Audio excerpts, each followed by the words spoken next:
Hello, Four Star Nation, and welcome to Mobile, Alabama. Brandon Bumgarner is here with me. We are live in Mobile, Alabama, currently broadcasting from our hotel room. But got to thank everyone that has sponsored us on this journey thus far. This entire trip is being sponsored by a couple of our sponsors. First off, Sidecar Cafe, right there at beautiful Whitten Road. Rick Haygood, Mike and them do an incredible job. They've got food that's incredible. Their waitresses are super nice. They take care of you every way they can. They've got a platter right now. Maybe a new name added to it shortly. Who knows? But they've got a deal right now going. Big game platter. Big game platter for the big game next Sunday. Go by and see them. Sidecar Cafe, right there on beautiful Whitten Road. But also there is a new one now going to be down in South Haven, Mississippi. We will hopefully be there for their opening day. It's going to be a lot of fun. Brandon, how you doing, man? I'm good, man. Excited to be down here. Excited for what's to come this week. Excited for what we're going to learn as a media brand. Yeah, absolutely. Thank you to our sponsors. Sidecar is just unbelievable to us. Rick and Joseph over there, and the whole restaurant team. I go over there regularly. Good people, man. And, I mean, we talk about that TV wall all the time. Nothing matches it, man. That TV wall outside on their patio is unbelievable. It's unmatched, and I cannot wait for their South Haven location to open up. Yeah. Most definitely, Brandon. Most definitely, man. When you look at Sidecar Cafe, you've got to just Razorback Zach said, "Hey boys, how you doing? Appreciate you watching, Zach. Appreciate everybody watching right now. Whoo, long list here. Facebook, you've got the Point Podcast, 4-Star Sports Media, 4-Star Sports Show. YouTube, we are on 4-Star Sports Media. Also on our Twitch channel. If you Twitchers out there, go to 4-Star Sports Media on Twitch. We're live right there. Also, right now, live at 4star.live. You can go to our website. That's been booming here recently. Go to our website and check it out. Booming. Brandon, we will get to the reason that we're down here this week, and that is the Reeces Senior Bowl. Now, we're going to have a few other topics today. Day one. Don't worry, everybody. We're not just going to exclusively just talk about the Senior Bowl. I've had a lot of questions about that. Wes and I are like, I mean, this is a trial run for us this week because the next few shows are going to be more Senior Bowl based and everything. But today, we have a lot to talk about. I mean, we're going all over the place with the NFL. Then we're going to get into a little bit of Lane Kiffin action down at Ole Miss. That dude's got something rolling right now. Man, Wes, it's an exciting time to just be not only a football fan, but a sports fan in general. And dude, it's going to be an exciting week for us down here. I can't wait to learn everything and meet everybody. And thank you, not only to our sponsors who we've mentioned, but to you, the listener. If it wasn't for you guys, we wouldn't be able to do this. Because you support us so well, because you show us so much love, because you visit our websites and watch our videos and listen to our podcasts and listen to me ramble like I'm doing right now, it's because of you we're able to come down here and do this. Wes is literally sitting 4 feet from me right now. So for those of you that are like, why is he like pointing in that direction? Wes is just sitting exactly right there across from me. It looks like we're in totally separate places. If it wasn't for this painting and your painting, we would think nobody'd be like, where are they? You know, they're in separate rooms. But no, yeah, thank you guys for listening. We're so blessed to have this opportunity, and to be able to do this is a dream come true in my eyes, and as yours as well. But yeah, man, let's get this thing going, bro. This week is going to be so much fun. We got so much to talk about, not only today, but throughout the week. And I'm sure other things will transpire throughout the week. We're going to have ESPN on in the background for you guys. So any breaking news we see on the TV or we got our phones on, we'll talk about that too. And please, please, please, if you're watching with us today, feel free to shoot us messages on Twitter, Facebook, post on our Facebook walls, post on the wall that you're watching this on. We'll answer any and all questions that are asked. And let's do this thing, bro. Yeah, most definitely, man. You gotta give a shout out to all of our sponsors. You've got, of course, Rick Haygood and company at Sidecar Cafe. You've got BA Mask. It's Alan McFerrin and company over there at BA Mask. Their logo's in the top corner of the screen. I will have all of Sidecar's logos downloaded today. Plus, you've got Germantown Village Wine and Liquor over at 7730 Poplar Avenue. Stephen Plunk and company do an incredible job over there. Man, this is an exciting week, as Brandon just said. And for us, to be a sports media brand that has really, in all honesty, been getting at it really rough and rugged for about a year now. To see us have a chance to be down here now, broadcast live for you every day. I feel like we've been broadcasting for like a half hour already. It's been 6 minutes. Yeah. So, it's going to be a long 2 hours. The next 2 hours, 2.5, give or take, they're going to be fun, though. We're going to make sure that everybody listening, it's worth the listen, Most definitely. Well, Brandon, when you get into the reason we were down here this week, we got in last night about 6:30. Went and had some Raising Canes. For y'all that's never had Raising Canes, boy, man, y'all have got to go check that out. That dipping sauce will make you just slap the shit out of somebody. It's so good. We were about to have Raising Canes last night. Came back, did a little previewing. Brandon, when you look at the Senior Bowl 2022, the rosters are stacked. First and foremost, when you look at each position as a whole, give me the two positions that you are most looking forward to see. Well, first and foremost, any football fan is going to look at the quarterback position, and because it's the most important position on the field. You have guys like Carson Strong, Bailey Zappi, who are just super underdogs. And then you have Malik Willis, Kenny Pickett, Sam Howell, those guys that are like the top tier draft pick, projected first-round picks coming down here to play. You're not missing a lot of talent on this field, man, and they just keep adding depth. I wouldn't be surprised if we get a notification here in a few minutes that they've added somebody else. It's a lot of fun, man. And I know today, as far as the players, today's a lot of meetings, sitting down, just kind of logistical stuff throughout the week. And then they get into it tomorrow. We get to go to every practice. That's something a lot of people don't get to do. We get to go sit down at these practices and watch the quarterbacks, the receivers, the running back, like the offenses and defenses work together and work against each other too. I saw somebody put this as like the Senior Bowl is a full week combine and pads. It is. You make a name for yourself. You have kids like Gregory Jr. from Ouachita Baptist, who you've covered, and you're like, whoa, I watched that kid play for a while. There's kids like Calvin Austin, Dylan Parham. I've known Calvin since he was in high school. Y'all saw us interview him last week. Then Dylan Parham, who's been on the University of Memphis team for 4 years as well, came in the same recruiting class as Calvin. It started damn near every game he ever played in his University of Memphis uniform.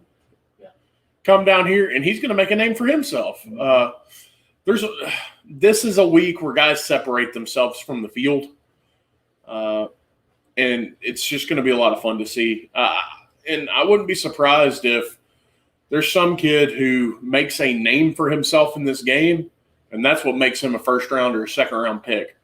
Like I said, there's already those type of picks out there. You got Cook from Georgia, the running back. Right. Robinson Jr., the running back from Alabama. They're all going to be down here, or they're already down here. Right. But yeah, so the first position for me to watch would be the quarterback, because it's going to be a battle. You look at the past, guys like Tim Tebow came down here and just had horrible weeks.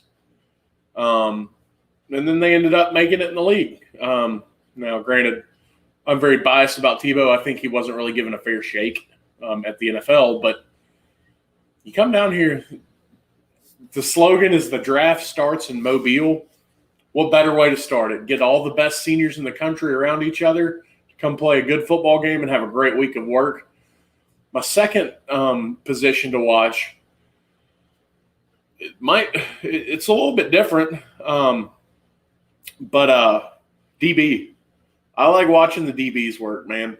Yeah, like guys like Sauce Gardner from Cincinnati, Cook from Cincinnati, Kobe Bryant from Cincinnati. You have the entire Cincinnati secondary that made the college football playoff playing in this game.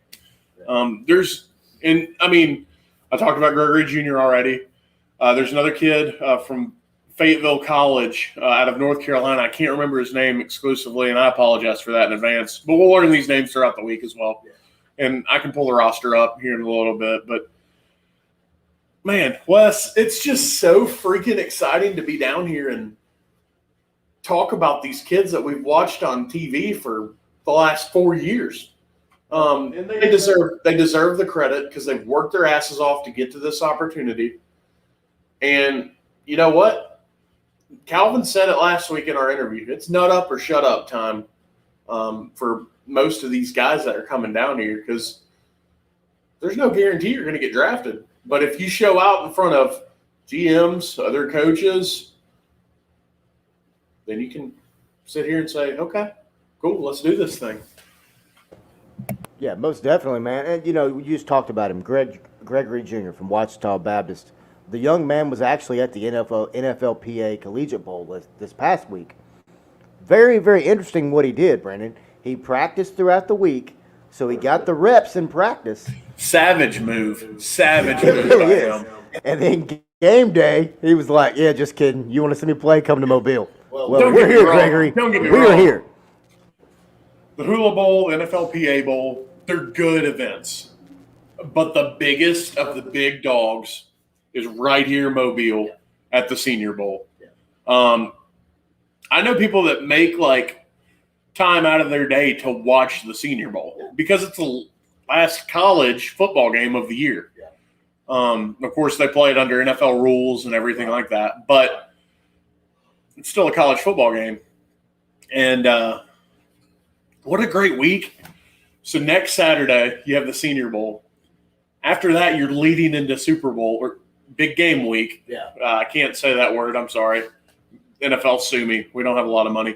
I'm just kidding. Don't sue me. Yeah, don't. But we don't have any money, so you wouldn't get anything. But no, I do think. Wait, hold on a second. They can really sue you for that shit?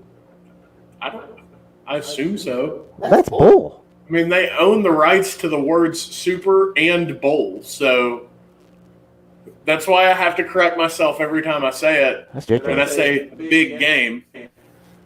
That's ridiculous. Yeah, so going to church, growing up, going to the big game parties, they never, ever use the words super and or / comma, ...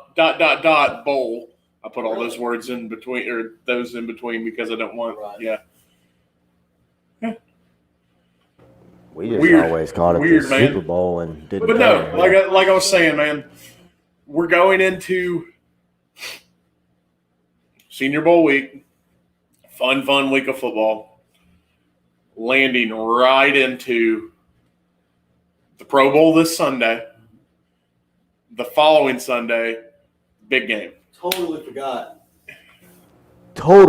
about the Pro Bowl. Because the Pro Bowl is just garbage. Yeah. It's not what it once was. It used to be an event that everybody wanted to go to. Mm-hmm. Now that it's not in Hawaii, it's in Vegas of all places. Listen, I know these guys are millionaires, but they're also humans. You're bound to have some type of trouble out of some player in Las Vegas, Nevada, at a Pro Bowl, at a game nobody cares about, right? Because you got a bunch of dumb guys that have money. And I'm not saying every single one of them is, because by far, don't take offense to that. There are NFL guys out here that have a lot of money and are extremely smart with their money. There's also a lot in here that aren't put in the right situations. Or kind of like a Henry Ruggs type. I didn't want to bring him up specifically, but out of obvious reasons. I'm not just singling him out. No. When I say a Henry Ruggs type of guy, what I'm saying is, when I say Henry Ruggs type of guy, I'm just saying somebody that has all the money in the world and did not make a smart financial decision by not driving a vehicle. When I say a Henry Ruggs type of guy, that's what I'm saying. Yeah. But when you look at this week, man, you just talked about it. You got defensive backs, quarterbacks. That's probably mine. What are your two positions that you're really wanting to watch? Man, I mean, I just think when you look at the tight end room, for example, in this game, it's so deep. It's so deep, and there's also a need for a tight end in the NFL at the NFL league, because a lot of these guys, like a Kittle, for example, we talked about. They get banged up, but they're very versatile. You could take a guy and if he can line up on the line and block his ass down the field. I know they lost yesterday, but look at Travis Kelce. Prime example, yes. Trailer park boy with grit. That's what somebody called him on a video, and that's what he looks like. He does look like a trailer park boy with grit. But, no, Travis Kelce, you can line up on the line, off the line, in the slot. They can line up wherever. Gronk does the same thing. Right. I mean, Mark Andrews from Baltimore does the same thing. So tight ends are definitely a key part of this game too. Yeah, when you look at the tight ends, I think tight end position. I mean, of course, everybody wants to see the quarterbacks, and I don't blame them. I get it. I mean, when you look at the quarterback room, you've got Kenny Pickett, Desmond Ridder, Bailey Zappi. Can't wait to watch that young man. I didn't even mention Desmond Ridder. Yeah. I mean, maybe because I think he's a bit overrated, but Desmond Ridder is. He's got that moxie to him, man. Yeah, He's got some moxie to him. He's got some moxie to him, but a guy like Bailey Zappi, kid from Western Kentucky, just broke Joe Burrow's touchdown passing record this season. Had an incredible year. Out of high school, Bailey Zappi was not recruited at all. You don't know how excited I am to talk about Joe Burrow today. Oh, I can't wait. Joe Shiesty. It's gonna be a lot of fun. We got some folks watching right now. Maurice Howard, guy I used to coach with, said, "What's up from Memphis Gators Prep?" What is going on, Memphis Gators Prep? We thank you guys for watching, as always. Big Mo Howard, what's going on, my man? My boy, Big Maurice. Thank you very much for watching. We've got some people watching. Man, we've got some folks on Twitch. Hey, tell us what you're watching on and who you're watching from, and or also, where you're watching from, everything like that. We want to keep track of that, man. We don't want to just be exclusive to the city of Memphis, right? Or just the southeastern region. Yeah, we want to be nationwide. We want everybody. If you're from Washington State listening to us, let us know. I tend to think I'm pretty knowledgeable about sports, so hopefully I can indulge a little bit of information to you that I know or anything. I mean, Wes, and sorry to backtrack, but you think about where we were a year ago. We were just doing a little pick'em show on the computer, and now we have our full media brand. You and I are down here covering the 2022 Reeces Senior Bowl. I'm not going to say we've made it because we haven't, but now's our chance. We take advantage of that chance, this opportunity, run with it. The sky's the limit for 4-Star Sports Media, man. And that's from you to Nathan to Christian to Will to Zach, all the way to Nigel, who runs our website. Shout out Nigel. I'm sure he'll watch this at some point. The guy's awesome. He helps run our website. Nigel's he's from Great Britain. He's from England, mate. And do not ever shop over there who runs the website. And do not ever ask him to do the Austin Powers, because first off, that's not him. Yeah, baby. He's not quite he's not quite the Austin Powers British, But he does a great Austin Powers, by the way. Jonathan Sturdivant said, watching from Orangetown, Knoxville. Just kidding. I want your guys' opinion on Texas-Tennessee game about Chandler not playing last 5 minutes of the game. We will get to that later we'll on. Get on that for sure. We'll get all that later on. But, man, when you look at the Senior Bowl and you look at this week, of course, today is Credential Pickup Day. So we're very excited about that here at 4-Star Sports Media. We'll be over there about 1 o'clock to pick up those credentials. And then today's kind of a mingle day. There's a media night tonight that we will, of course, be at. Tomorrow there is a media breakfast early in the morning. We will be live 8 to 10 a.m. right here. We're going to be right here with you guys. Yeah, we'll be here with you guys. Guys, that's how much we love you. We're willing to sacrifice breakfast. I mean, we have breakfast in our hotel. Right. But media breakfast. By the way, side note here, we have 2 hours to cover. The bacon that we had this morning was damn near delectable. I mean, it was greasy, and it wasn't too greasy. It was just shout out Holiday Inn Express. Shout out Holiday Inn Express. No free shout outs, but free shout out here. Most definitely, man. Most definitely. The bacon was excellente. When you look at the Senior Bowl, though, to answer your question from earlier, I'm really looking forward to the DBs. Yeah. I think when you look at all the talent on the offensive side of the ball in this game, look at the wide receivers that are in this game. Calvin Austin, for example. But when you look at the DBs, a guy like a Gregory Jr. is here to make a name. Not only for himself, but for his school, Ouachita Baptist, for his high school, Crossett, Arkansas. It's for a lot of these. Shout out Crossett. Yeah, shout out Crossett. For a lot of these kids, it's not. For example, Calvin Austin. He's not doing this for just himself. He's doing it for Memphis. He's doing it for his family. And that's what I really love about this game is that, I mean, for example, I've got a kid that I coached back in the day. Him and his family have been coming down here for, I think, 10 or 12 years. Every year they come down and watch this game and support this game because they understand how important this game is to the players and to their families. But what I'm looking forward to the most out of this entire week, Brandon, is watching these NFL staffs work with these young men from college. And I've said it before, I'll say it again. You've only got 3 days to get chemistry down, and then you've got an off day, and then you've got the game. That's the most important factor to me. Yeah, Wes, I think that really shows how mature these kids can be in a learning environment. I mean, they're seniors. Like, they have to be mature to an extent. They've been in college for 4 years now. But these guys, they're going to get to come down here, be in front of NFL coaches and scouts, and show. There's a lot of banging going around. Is somebody wrestling? I don't Is Royal Rumble going on above us? again. Yeah, that's what it sounds like.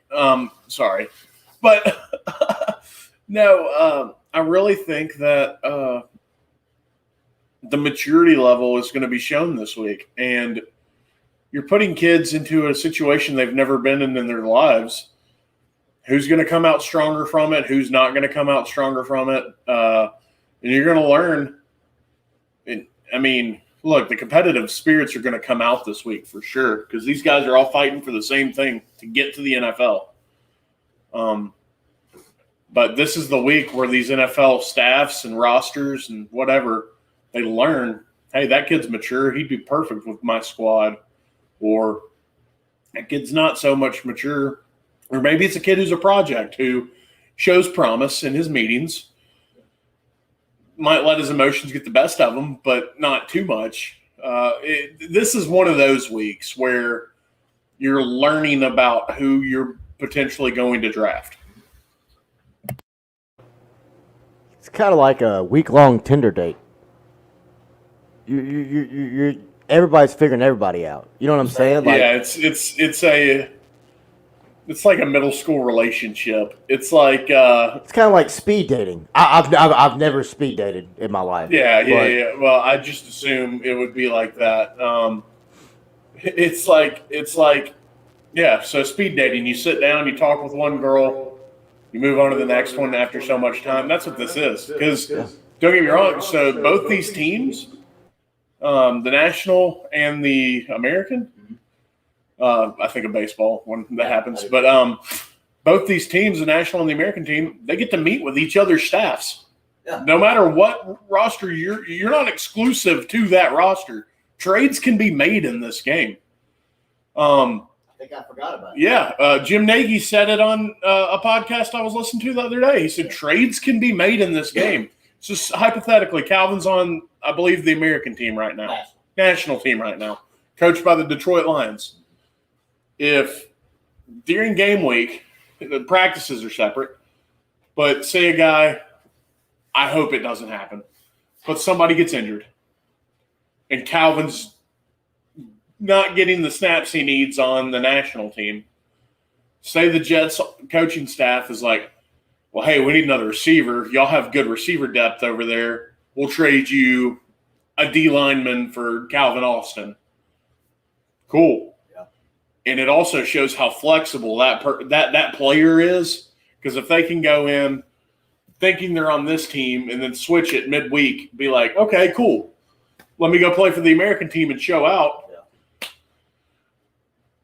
You're thrown into the fire at that point, young man. Yeah, you are. And like Calvin said, he's coming down here not expecting anything but to ball out. Credit to him, man. And yes, I know people are probably going to be like, why are you talking so much about Memphis guys? Those are our guys. Those are the guys that we cheer for every single week. Wes and I are both huge Tiger fans, as all of you know that by now. But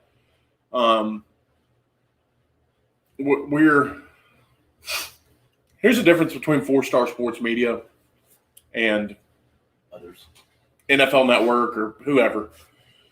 We will straight up telling you we're cheering for that kid, not only because we're fans, but because we want that kid to be successful.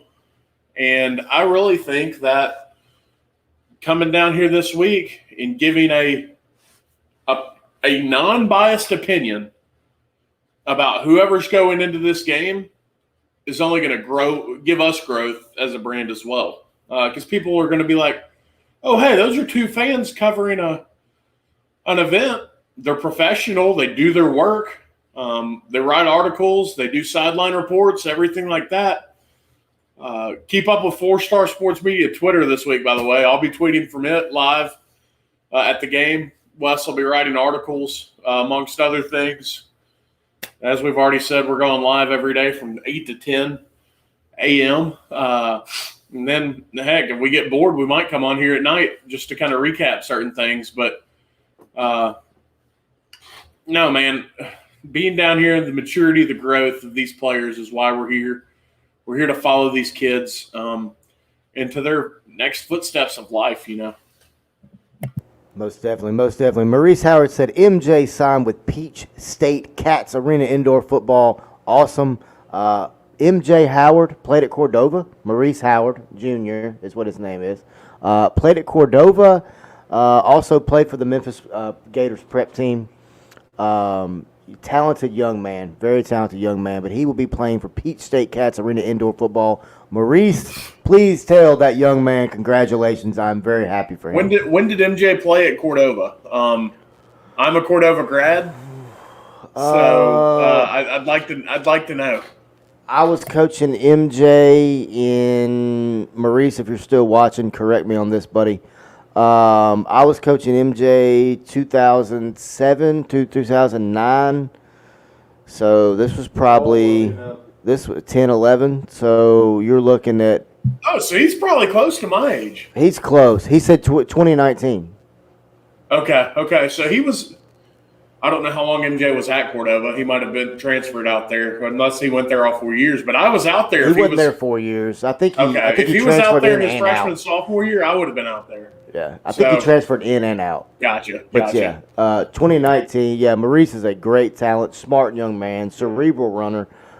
His daddy is multi-talented, hell of a photographer as well. Shout out Maurice Howard. Also, shout out our sponsors once again. Sidecar Cafe. Woo! Rick Haygood, Joseph Michael over there at Sidecar. Too good to us. They've got some platters that look amazing. By the way, I know for a fact their brisket quesadilla is just, it might be the best thing on their menu. It might be the best thing on their menu. And I don't know. Their pizza's really good too. Their pizza's great. Their wings. I've never had their wings. Listen. If you want the best grilled chicken strips you've ever had in your life, Really? go to Sidecar Cafe for lunch or dinner this week. If you're a biker, Wednesday night's bike night. They do specials. Yep. Everybody's there. And Sidecar tell is them- so good. Tell them 4-Star sent you. Tell them old Big Bad and 4-Star Sports West sent you in their direction. Yeah, tell them that we sent you. Also, anybody watching this right now, like, share, comment below. Please, share. Yeah, share the mess out of it, man. Right now we've got roughly 6 people watching, but I know those numbers continually grow. Also, please go check out 4star.live. It is our website. We're broadcasting live to it right now. I am sitting here with a table, and I've got a laptop and a mixer, and we literally have a walking radio station. I wish y'all could see our setup. It's actually for where we are as far as a media brand. It's pretty impressive. After 1 year, we both have working, functioning laptops. Guys, I have a mic right now. That's why you can hear me so well. I have a mic. Wes is wearing his headphones. We have plenty of outlets. We got a nice TV in the background. I've got a mixer. When we take our first break, we need to get ESPN on over there. Yeah. I've got a mixer. It's a Behringer. Shout out Nigel for the Shout out mixer to get. Oi! Shout out Nigel. Shout out, mate. Mate. Great Oi, mixer. bro. Everything's good. I tell you what. When you look at how far we've come, Brandon, like you were talking about earlier, and guys, I'm sorry. I know we're kind of all over the place. We're gonna get into sports. I swear. I promise. I swear we're gonna get into sports. I promise we're gonna get into it, guys. We're just kind of, I don't know. We're just having fun this morning. I think Brandon and I both our excitement as the day goes today. We had a good night of sleep. It's growing. I slept good. You didn't really snore is. loud. Yeah.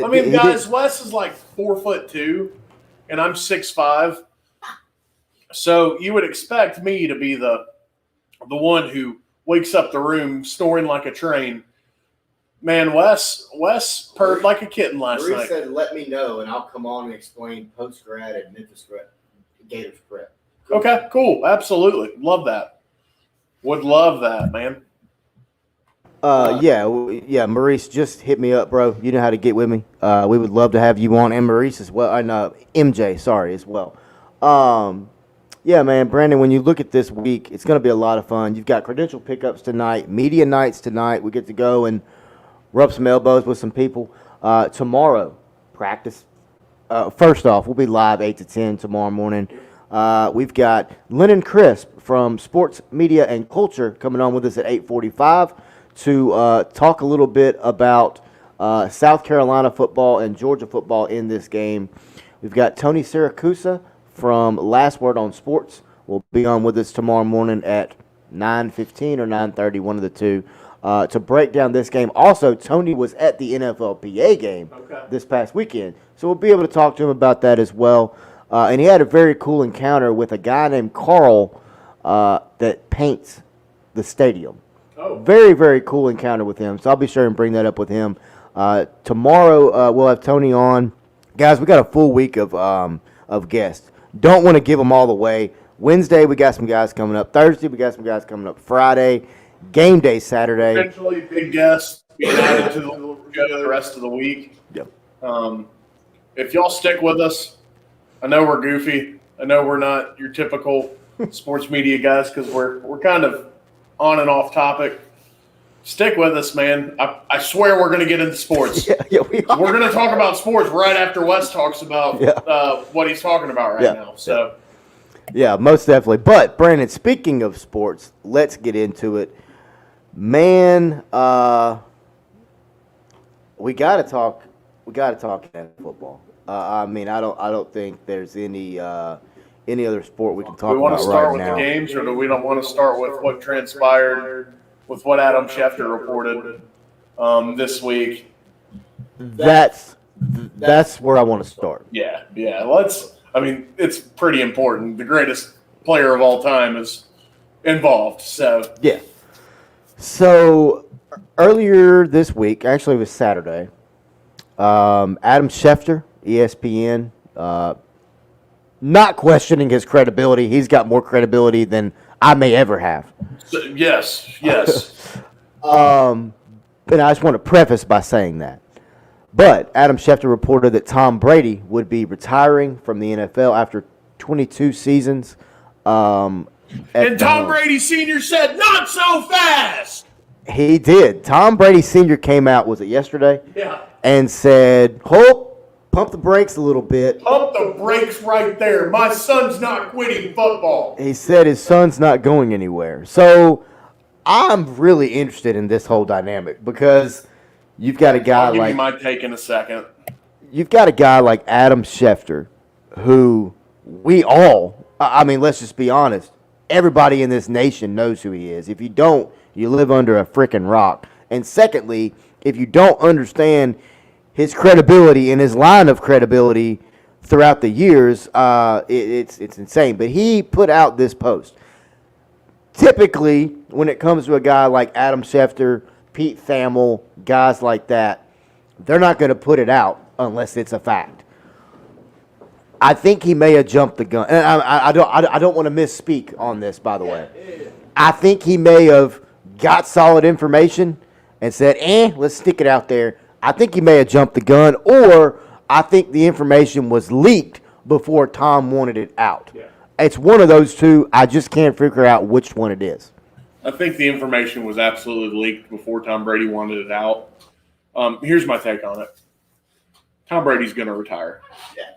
He's not coming back. No matter what Tom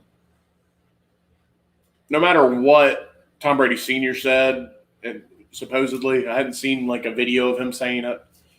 All of this is reported, by the way. Nothing's on the record. Nobody's talked to Tom Brady specifically, but we do know Tom Brady's camp is pissed about this because Big Ben retired on his own terms. Like, everybody knew Big Ben was going to walk out. That's the other thing that's getting overshadowed here. You have one of the other greatest quarterbacks of all time. Tom Brady's in a category of his own. But Ben Roethlisberger is right here. He won 2 Super Bowl championships, played in 3 of them. Great quarterback all around his entire career. But he's getting overshadowed by all of this. He retired on, Friday? And Tom Brady was like, I'll raise you one, Big Ben. Or Adam Schefter was like, I'll raise you one, Big Ben. And let's talk about Tom Brady for a second. Tom Brady is the type of guy, you can just see in his demeanor. He's not all about the media, man. And it's not that he hates the media. He talks to them. He gives them great answers, everything like that. But this is something where your trust with the media is just going to get thrown all around. And if Tom Brady decides, I think he's done, like I said already.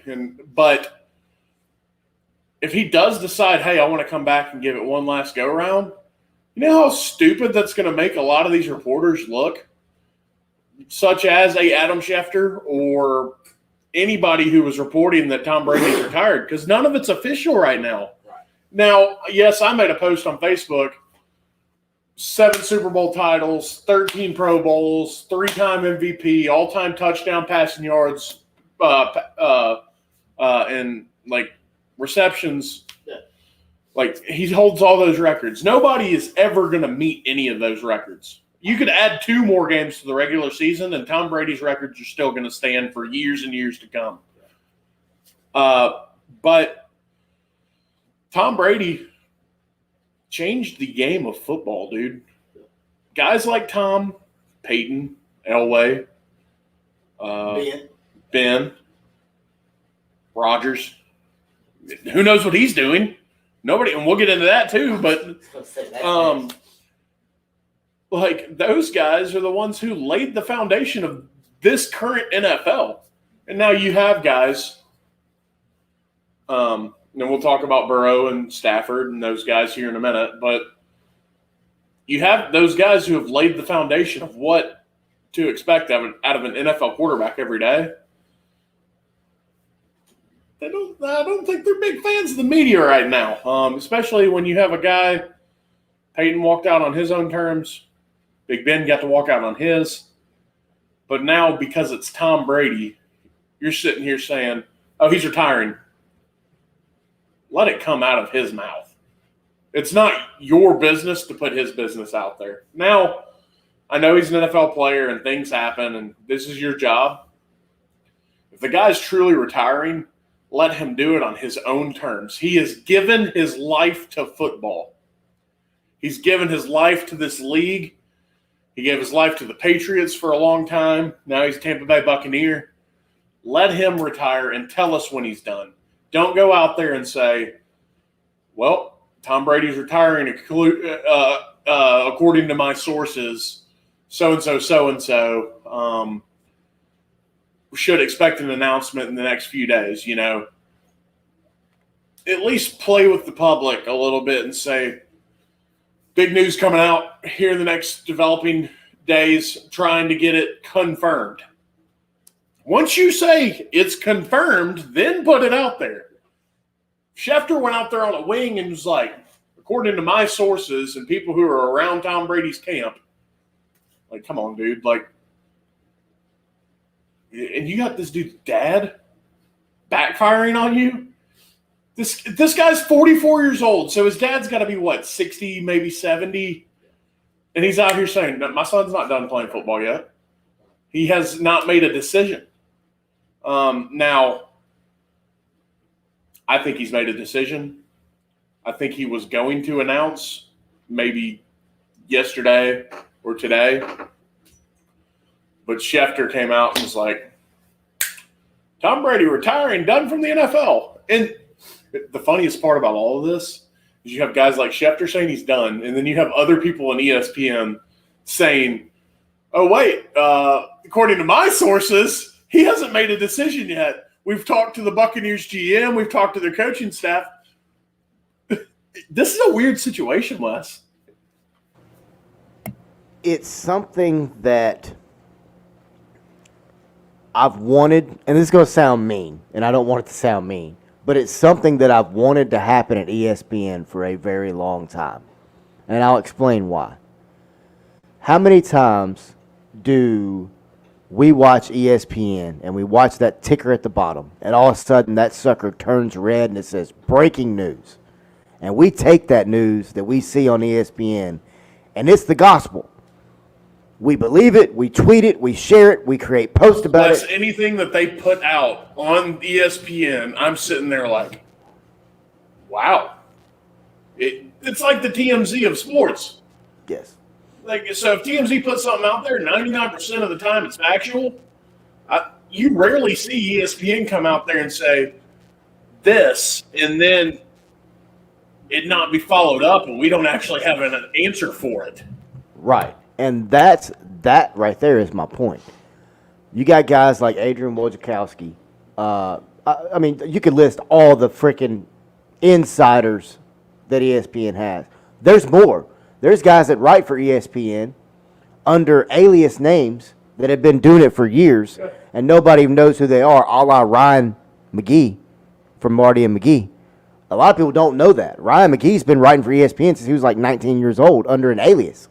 He was working for ESPN under the name Ryan McGee and the alias. Yeah. So he was getting paid twice. I love it. It's genius work. But Adam Schefter, I think, has made a mistake.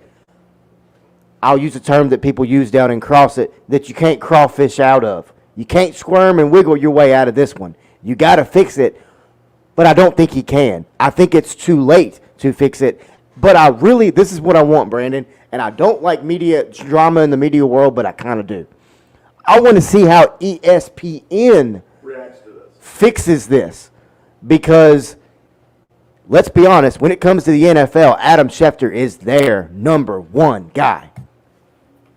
If ESPN comes out and says something, now listen, if Tom Brady does retire, then then it's warranted. It's coming anyways. It's warranted at this point. But sorry, we're clicking on and off screen. We're doing stuff behind the scenes. But you think about Tom Brady, and you're like, well, this is the face of the league. This is the guy that everybody my age grew up watching, and I learned to love him. I hated him at first. Couldn't stand him. I was a Peyton Manning guy. But this guy has changed football forever. There's never going to be another Tom Brady, especially in my lifetime. Maybe when I have children, maybe in their lifetime somebody runs across. But now the quarterback position in the NFL is kind of disposable. Look at a guy like Jimmy Garoppolo. Took his team to the NFC title game yesterday. Lost by 3 points. Took his team to the Super Bowl 2 years ago. He probably is not going to be the starting quarterback for the San Francisco 49ers next year. Crazy. Which is just nuts. Yeah. You look at a guy like Jared Goff. He was the number one pick. The Lions were like, okay, we'll trade you Matthew Stafford for Jared Goff. Disposable. The Rams were like, cool. We're right back in the Super Bowl picture. But literally. Yeah. But yeah, literally. Yeah, nothing against Shefty. Shefty has done an incredible job. Yeah. From everything I've heard from people, he's a stand-up person. But it's his job on the line. It is. That was my point. One thing about Shefty is this that I've always respected about him. He's not just going to say, oh, this is going to happen. He generally gives you some concrete. He may not mention the name of a source, but he's going to give you enough information for you to be like, oh, yeah, okay. He really dug. He really did some research. But my thing is this. Does it really pay off to be first? Does that make sense what I'm saying? Here's what I'm getting at, too. If people remember correctly, he got caught in the middle of like a little ordeal this year because he was putting news out there saying, cool, we're getting the thumbs up from people when he actually, I don't know that whole story, but I know he was getting thumbs up from people when they were saying hold. And he lost a lot of credibility because of that. And the Aaron Rodgers situation has a lot to do with this too, because Rodgers and Schefter have gone back and forth, I feel like forever. Rodgers just goes back and forth with the media all the time. But Schefter's job is on the line here, dude. It is. And if Tom Brady comes back, I think Adam Schefter's gone from ESPN. If Tom Brady doesn't come back, I think Adam Schefter stays at ESPN because it's salvageable. But if Tom, I think he's gone either way. You think so? I do. I think he's gone either way, and here's my reasoning why. I think he could go independent. I think he could go look at Ian Rappaport with NFL Network. No. I think Ian Rappaport, he's going independent at the end of this year, right? I think so. So if Schefter's smart, he gets out of there and then he starts working independently. And then when you get independent, like look at us, we're independent. You get back on that grind. You fight for what you want. You're not working for just a media brand that's handing you something saying, This is bait, take it and give it to the public. We're all of us that listen to ESPN, we're fish. ESPN's the fishermen. Mm-hmm. They're trying to hook, line, and sinker us. Will, that analogy was for you because I know you're a big fishing guy, but check out the show. It's going to be coming up shortly. We're going to throw it on the network. It's probably going to be called Willie B. Fishing. Go ahead. Yeah, for sure. But no, we're the bait and the fish. We're the fish. ESPN has the bait. They're trying to reel us in. Once you get away from ESPN or whatever media brand you're associated with as far as big network, Fox, ESPN, NFL Network, those – once you go independent, you're back on that grind because you're fighting for what you love and what you love to do. Mm-hmm. I think it would be good for Adam Schefter to get away from ESPN. Yeah.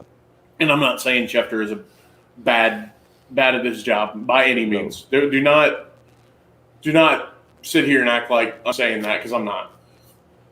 I think Adam Schefter needs to learn from this mistake,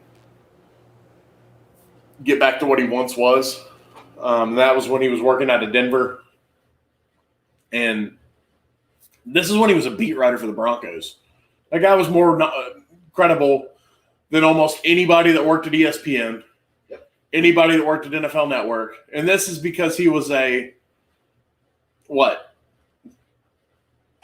little small area Denver analyst who knew everything about the Broncos, but he was getting information from every NFL team. Who was the guy? He used to be on Around the Horn. He worked for the Denver Post. He wrote for the Broncos. Woody Page? Woody Page, that's his name. Fun fact about Woody Page, born and raised in Memphis, Tennessee. Yes, he was. But Woody Page is still on Around the Horn, by the way. Oh, He's the one who helped Schefter get into this position, basically. That was my next point. I know there's a connection between Woody and Adam Schefter, because didn't Adam Schefter work for the Denver Post as well? Yes. Okay, I thought he did. Yeah, I mean, when you look at a guy like Adam Schefter, Woody Page, others, I mean, Super Bowl, stuff like that, these guys are credible. I really want to know. We're going to get to the Super Bowl coming up next. But I really want to know. Big game. Staggummit, big game. The big game. Sorry, NFL. I'm not going to say it. But anyway, when you look at these guys, I really hope that ESPN can get ahead of this. I really want to see how Adam Schefter works this out. And I mean, I'm also very interested to see how it works with Tom Brady. And real quick, before we jump over to the Super Bowl, I want to talk about Ben Roethlisberger. Dadgummit, big game. I want to talk about Ben Roethlisberger real quick. I made a post the other day on 4-Star Sports. We already talked about how he was lost in the sauce. Yeah. As the kids like to say. Yeah. Because of this whole Tom Brady situation. Yeah. I mean. So let's talk about Big Ben for a second. One of the greats. Oh, I mean, I can remember watching him on the old ESPN2 that had that John Norman's 2 at the end of the ESPN, playing for Miami of Ohio, in what was it, 2000? What was that? 1998. They went on a 12-game winning streak. I hate to tell you this, Wes. I'm not old enough to remember Ben Roethlisberger in college. Oh, that's fine. Yeah. I remember him beating the Seahawks in the Super Bowl and then realizing who he was. Yeah. That's when I knew who Big Ben was. So just so you know. There's a gap there. I understand. Just so you know. I'm young and you're old. Right, I totally get it. Yeah. So you gotta tell me. My body tells me. I don't know Big Ben's backstory, so if you want to indulge a little bit on it, you're more than welcome to. We'll just sit back and take notes. So Big Ben. Literally sitting back. So Big Ben played at Miami of Ohio in college. The Red Hawks, as we know, in the MAC. They went on a 12-game winning streak, and I believe it was 1998. They defeated Louisville in the GMAC Bowl. I believe it was 98. Could have been. Played Mobile, Alabama. Yeah, played Mobile. Shout out Mobile. Big Ben in college was nasty. He didn't have much of an offensive line. He was a little more mobile. When he first got into the league, he was mobile. Yeah, man. I mean, to do it for one team, your entire career, one team. Think about how many trade offers the Pittsburgh Steelers were probably given for Big Ben. How many top draft picks were probably given for Big Ben? But if you go back, I saw it was a picture thing the other day, and it had Pittsburgh Steelers jerseys, and had everyone that called a Ben Roethlisberger touchdown pass. Shout out D'Angelo Williams being one of those. D'Angelo, the greatest Memphis Tiger of all time. Very true. But when you look at Big Ben, look at who all's come through there since he got there. The list is insane. Hines Ward, number one. Number one person I can think of is Hines Ward. But you look at the running backs that went through there. Don't forget about the legend Plexico Burress. Yeah, bang bang. He shot himself in the freaking leg with a gun, sweatpants. It just doesn't make any sense. Man, it does. It's just Big Ben did it. He did it right. Now let's be honest. Let's call a spade. He made a mistake off the field. There was that one night that wasn't a good night, and we're not going to go into the details of it because I talked about NFL players just not having sense, and that's why we're at the Senior Bowl. Learning. That's an example of it. Yeah, a great example of it. And I think that did tarnish his legacy, as it should have. I'm not saying that it shouldn't have. But when you look at Big Ben on the field, first ballot Hall of Famer. I think so. I think he's a first ballot Hall of Famer. He's got the Super Bowl to go with it. Hall of Famer. He got 2 Super Bowls, 3 Super Bowl appearances. Yeah. Big Ben. And I'm not a huge Steelers advocate, but I don't hate him. The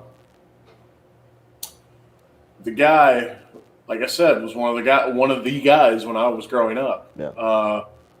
From Hines Ward to Antonio Brown, which is a whole separate discussion. We could do a whole day on that. Literally. But from Hines Ward to Antonio Brown to Juju Smith-Schuster to now Chase Claypool, he's had a wealth of guys come through there in Pittsburgh. Heath Miller, tight ends out of the butt. I can say ass on here, but I chose to say butt. Family show. But Big Ben had all the talent he needed around him. He was coached by 2 of the best coaches I can think of. Bill Cowher, NFL Hall of Famer. That's a guy who drafted him. Mike Tomlin, who legendary in my boat should also be a first ballot Hall of Famer. There's no question asked on that. I think when you look at Mike Tomlin, but also if you look at the job he's done as an African American, he's the longest tenured African American head coach in the history of the NFL. Everybody's like, "Oh yeah, it's because he plays for Pittsburgh and they got the Rooney Rule." Shut up! Ain't nobody listening to that shit. Nobody is. Look at Mike Tomlin. Knows football. He's just a football guy. He is a football guy, and when other people ask him about other jobs, he's brutally honest. That's what you want as a head football coach of any team, college, youth, whatever. But when you look at Mike Tomlin, he's done it right. He's done it his way. But what else I like about him the only thing Mike Tomlin's ever done wrong was trying to trip somebody on the sideline. I forgot about that. I totally forgot about that. But when you look at Mike Tomlin, man, he's done it the right way. He's done it for all these years. And he's just, you remember when Dennis Brown said they are who we thought they were? And we let him off the hook. Okay. That's Mike Tomlin. He is who he is. He doesn't sugarcoat things, but you know what he does? Damn it, he wins football games. Yep. He wins football games, and he does it with a cast of guys that most people aren't sure who they are. And this original discussion's about Big Ben, who learned from a guy like Mike Tomlin. Big Ben won a Super Bowl very early in his career with Cowher as his head coach. But you look at Mike Tomlin coming in there after Bill Cowher and continuing that success with Ben Roethlisberger and that team that he had around him. Big Ben's the only quarterback that I know of that's been in a Batman movie. So, yeah, The Dark Knight Rises was filmed in Pittsburgh. When Bane comes out into the football stadium, the Steelers were playing in that game as the Gotham City, whatever. Yeah, I've been to Pittsburgh. They have a whole Batman statue. Like, they're very proud of that, as they should be. But they're proud of Bane walking through their stadium. no, they're just proud of being able to be the city that was, I guess, known as Gotham for a movie. I thought Gotham was like based on It's based on New York, but Dark Knight Rises was filmed. We are going off the rails. Bro, we're already an hour in. We only have an hour left. I love it. We have plenty of things to talk about. After we get off the Big Ben, let's talk about the big game. Yes. Because I know that's what everybody wants to hear. We're going to take a quick break real quick. Won't be long. I'm just going to run a quick 4-Star Sports Media ad. But we will be right back. And when we come back, guys, we're talking about not the Super Bowl. But don't say it. It's the big game. It's the big game. We'll be right back here at 4-Star Sports Radio Network.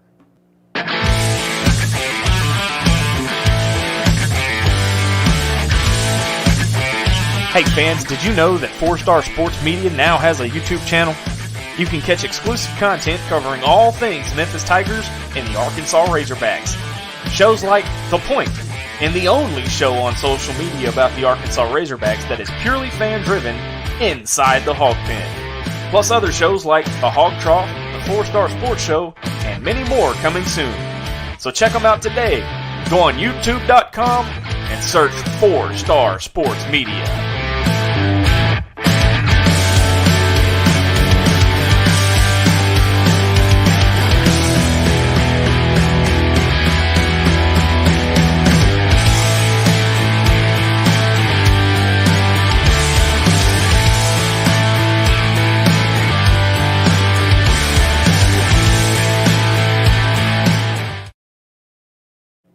Welcome back. We are 4-Star Sports Media. We are brought to you by numerous sponsors, but on this trip right here, we're in Mobile, Alabama for the Reeces Senior Bowl, or as the Southerners like to say, the Reeces Senior Bowl. We're at the Reeces Senior Bowl. We're down here in Mobile to watch.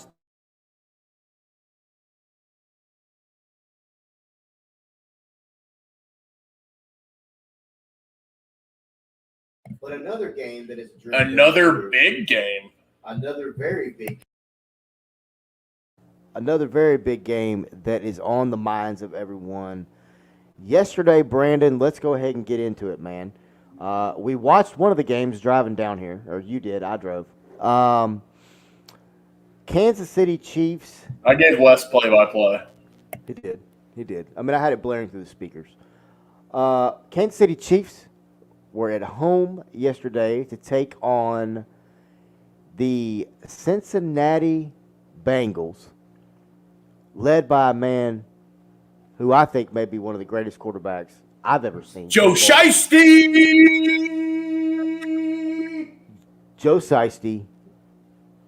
Joe Killa, whatever Joey you want to call him. Joey Jackpot. We can give him nicknames all day. But the man is got ice water in his veins. Joe Burrow's not the only guy that I want to talk about on that team. Well, Evan McPherson is just a total, for a rookie, an absolute killer. I want to go into depth on him, for sure. Yeah. But let's just go back and look at this game yesterday. Back and forth football game. I say back and forth. Cincinnati was down by 18 points. 18 points, dude. 21-3. 21-3. They battled back to make it 21-21 late in the fourth quarter. I believe it was around 4 minutes or so to go in that game. And then you got just drive after drive after drive to end that game. Then you come down. Cincinnati came down, took a 24-21 lead. And then Kansas City worked the clock down to 2 seconds to go in regulation, kicked what I believe was a 31-yard field goal to tie the game going into regulation, which would put it into overtime. We've seen some overtime games recently. Josh Allen, that poor soul. as soon as KC hits the kick and they're going into overtime right before the coin toss, that poor guy just tweets the word pain. And I was like, my heart hurts for that guy because he could have been in this position right now. But you know what? Overtime turned out to be a very, very good I looked at Wes. I said, the game's over. Game's over. The Bengals lost the coin toss. The Chiefs are going to win on another coin toss. What did the Bengals defense go out there and do? Wes, they went out there and got a stop. Made a stop. That's all they had to do. That's all they needed to do. Yep. That's it. And the Bengals took advantage of it. And I honestly thought the Bengals were just going to try to put the ball in the end zone to end the game. We were talking about that coming down. We were, but they get out there, they kick it, and dude, Joe Burrow. Hold on, let's read Joe Burrow's stat line from yesterday real quick because I don't want to get on McPherson just yet. Yeah, pull up Burrow's stat. But real quick about Burrow, I tell you what, man. What I really enjoy about him is he spreads the ball out to more people than just Jamar Chase.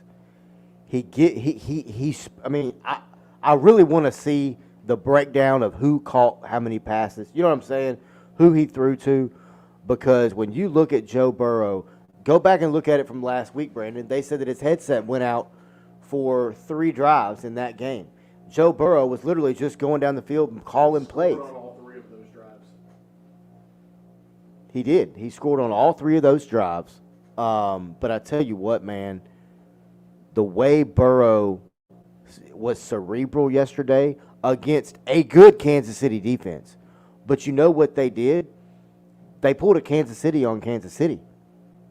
They kept them off the field late in that game in overtime, and they turned around and handed the ball off with an offensive line that, let's be honest, has been shoddy at best all season. That's what that really surprises me. A team with no offensive line made the Super Bowl, Wes. But you know what that offensive line did yesterday? You mean the big game? Excuse me, the big game. We're going to get better at that as the week goes. They only allowed 1 sack yesterday. After allowing 9 against the Titans, they only allowed 1 sack, and it was a 7-yard loss. Wow. That's not bad, dude. To correct it from what it was the week before, and you knew you had to play a perfect game to beat Kansas City at Arrowhead. Speaking of Arrowhead, I'm going to go on a bit of a tangent. Joe Burrow made the comment, and I'm looking directly at the camera now. Joe Burrow made the comment, I played in the SEC. I played in front of hundreds of thousands of people every weekend with millions of eyes on me every single weekend. And what'd you turn it into? One of the winningest quarterbacks in college football history. And then you turn around and you're like, okay, NFL games are a little bit wilder in certain places as Wes looks for something. But Joe Burrow walked into Arrowhead Stadium yesterday and said, hey, man, hold my beer. I've played in louder stadiums than this. And Chiefs fans all week were like, you've never played anywhere louder than Arrowhead. Arrowhead holds like 60,000 people. Joe Burrow played at a place at LSU that holds 110,000 people. He's played on the road at Alabama that holds 110,000 people. He played in the national championship game. I mean, the guy. He was also at Ohio State, which means they went to the Big Exactly. House. So, like, you think about a guy like Joe Burrow. He was unfazed yesterday. He walked into that game and said, I'm going to win this game, and I don't know how I'm going to do it, but it's going to happen. You want to know how he did it, Wes?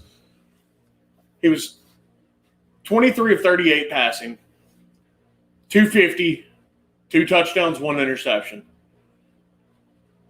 Didn't play the best game of his career, but he made big plays when they were needed to be made. Joe Mixon had 21 rushes for 88 yards. How many yards did Burrow rush for? 25. Five rushes, 25 yards. That run that he made late in that game. He made 2. He made 2 that got him first downs. And I believe they were both on like 3rd and 7. And Wes was sitting next to me, and I was getting all giddy in the car because I'm sitting there like, we're riding in the truck on the way down here. I'm like, Joe Burrow, how did he get out of that? How did he get out of that? I'm like, I mean, he's getting touched by every defensive lineman, linebacker, everybody combined. And he broke out of these plays. I mean, his pocket presence and awareness is out of this world.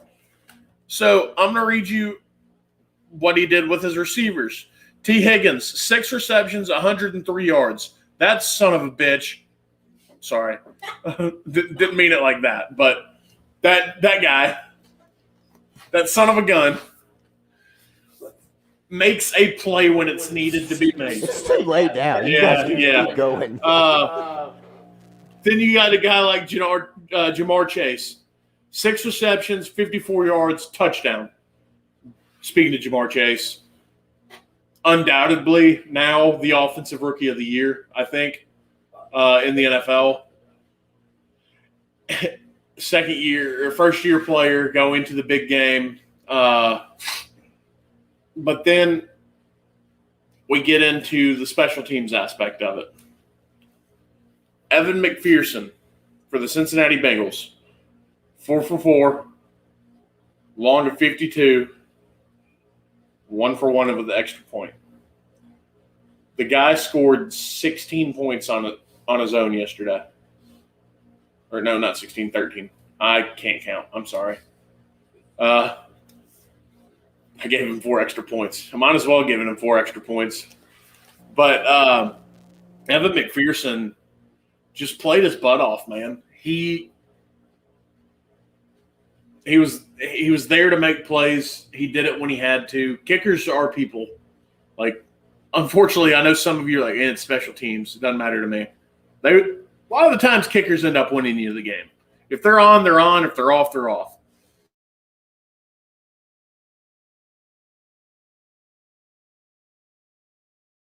They played the Titans, and he came in there, and Joe Burrow said in his postgame press conference, apparently McPherson went over there to stretch next to the coaches and the quarterbacks. Was like, looks like we're going to the AFC Championship game. On the road in hostile Nashville. Nashville's not hostile. Titans can't get fans. Yeah, it's a shot at you, Titans fans. Talked all that junk. We're the number 1 seed. Well, easy. Let's just talk about the court kicker. Yeah, okay. We'll talk about Joe Shiesty and McPherson and then on the road, walks in there, hostile environment, kicks it, game winner. What's he do this week? On the road in a place where Joe Burrow stated, I've played in places that are louder than Arrowhead. I played in the SEC. Then that got under Chiefs fans' skin, and Chiefs fans were like, oh, you want to hear a loud place? It was loud. It was loud yesterday. Trust me. Joe Burrow said, that doesn't faze me. Evan McPherson said, that doesn't faze me. We made plays, dude. And shout out to McPherson because that kid just has stones.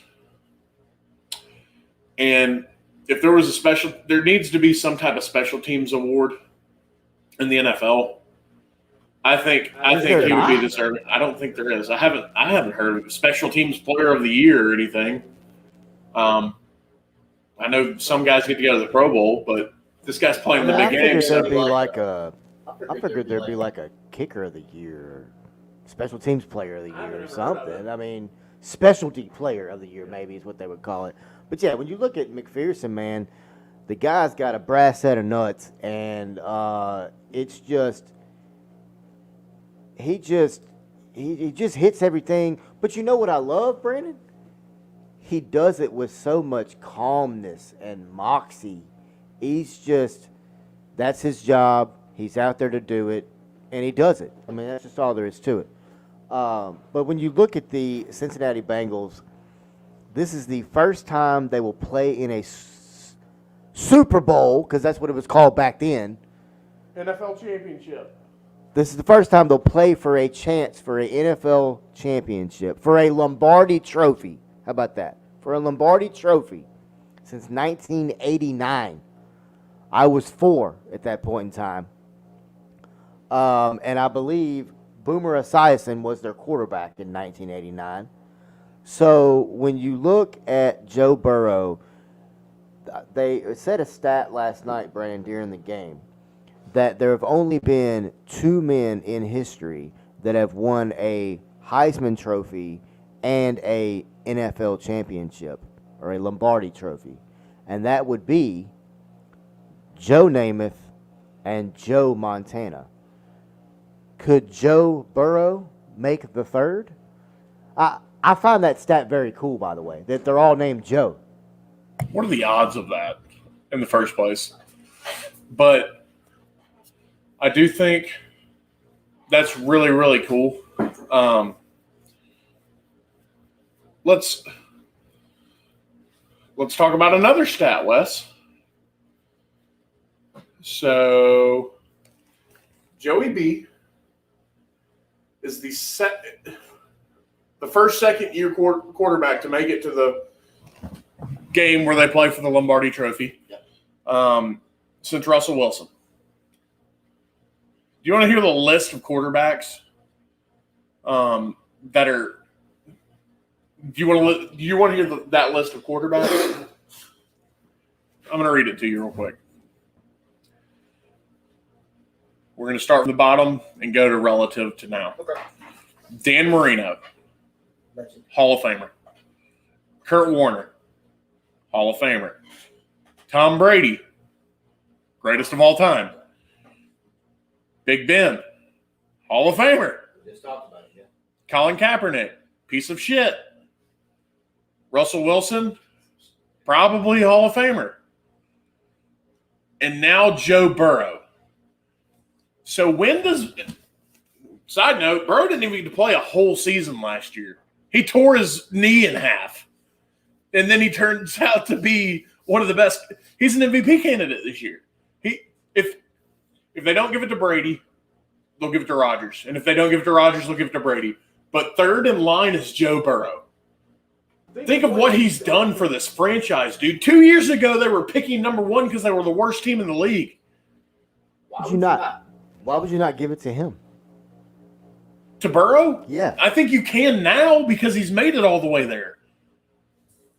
But selfishly, I hope they pick Tom Brady if he is going out. But Burrow is in a position. But think about how many Brady's won. I mean, Brady's won 3. And that's nothing. Brady's won 3. Peyton Manning won 7. So, there's something that Peyton Manning was doing right that Tom Brady wasn't. And then Tom Brady was doing something right that Peyton wasn't. Because you flip the regular season and postseason careers. You want Peyton Manning in the regular season every single day of the week. In the postseason, you want Tom Brady every single day of the week. Granted, Peyton does have a better record against Tom in the playoffs than any quarterback of all time. Never understood. Yeah. I mean, you would think Brady was smoking Manning just all these games. Peyton won 4 playoff games against Tom Brady. Put him out of the playoffs 4 times. So, and then his last AFC Championship game was against a very good Patriots team. But, no, granted, we're not talking about those guys. We're talking about Joe Burrow right here. Right. That cat is just good, and he knows he's good, and that's the best thing that is helping him and his brand. I say Joe Shiesty, Joe Burr. I can't do the old Burr. I sound like a cat. It's like a cat with a hairball in my mouth. But you think about a guy like Joe Burrow. I'm going to go back through this list again. Let's see. Where's that list at? Dan Marino, like I said, Hall of Famer. Kurt Warner, Hall of Famer. Tom Brady, greatest of all time. Big Ben, Hall of Famer. Colin Kaepernick, piece of shit. Russell Wilson. I'm just kidding. Kaepernick is not a you-know-what. But Russell Wilson, probably going to be Hall of Famer. He's a guy that I want to talk about at some point this week. Probably going to be moving on from the Seahawks. But Joe Burrow has done something that only 6 guys have done before him in his second year in the NFL, potentially going to play one of the best defenses he's seen all year. But who's to say he can't beat this defense that the Rams have? And we'll get more in on the Rams after we get done about this. We'll talk about that game. But the kid, I'm 26, so I'm still young enough. It's weird to me that I have kids younger than me playing in the NFL. The kid's younger than me, playing on Sundays, making millions of dollars, and now he's walking into a game playing for a Lombardi trophy. It doesn't make sense, dude. These things aren't supposed to happen this way. It's supposed to, you get in the NFL, you pay your dues, maybe it pays off one day. This kid came into the NFL and says, this is my league now, and you're going to like it. He went into Arrowhead, said, Patrick Mahomes, hold my jock strap. Get out of the playoffs, son. I mean, that's exactly what he did. Yeah. It's unbelievable, Wes. And if you don't mind, just indulge a little bit on what we're watching with our two eyes as far as Joe Burrow and the Cincinnati Bengals come to mind. Oh, I mean, just think about it. I mean, think about all the names you just mentioned and the different eras that those names are from. Think about all the quarterbacks that are not on that list. I mean, we could literally fall asleep naming quarterbacks that are not on that list. And then you've got a guy that was at Ohio State, transferred down to Louisiana State University. Ed Orgeron said the first question he asked is, where's the crawfish? Eddie O said, hey, you're my guy. Come on, I got you. You want crawfish? Come on. His dad and uncle walked into a casino, put a $5,000 bet on Joe Burrow to win the Heisman Trophy. That's the type of confidence that this family just has as a whole. Not to mention Coach O, who said, you're my guy. I want you to come win for me. Statistically, have a college football season that will probably never go matchup for matchup. I mean, I never thought we'd see a season like Tim Tebow ever had again. Joe Burrow did that and some. I mean, what was it? It was like 63 touchdowns or something like that. It was something ridiculous. He threw 61 because Bailey Zappi. Yeah. He threw 63. Including the bowl game. He threw gotcha. But Zappi did it in less games, which is very impressive itself. But Joe he's just a different type of cat, bro. I don't know if we've ever seen a guy walk into the NFL, say, as the number one pick, say, I own you, you're mine now. If he wins the Lombardi Trophy, the NFL better watch out. I know we were talking about Mahomes for a while because third year won a Super Bowl.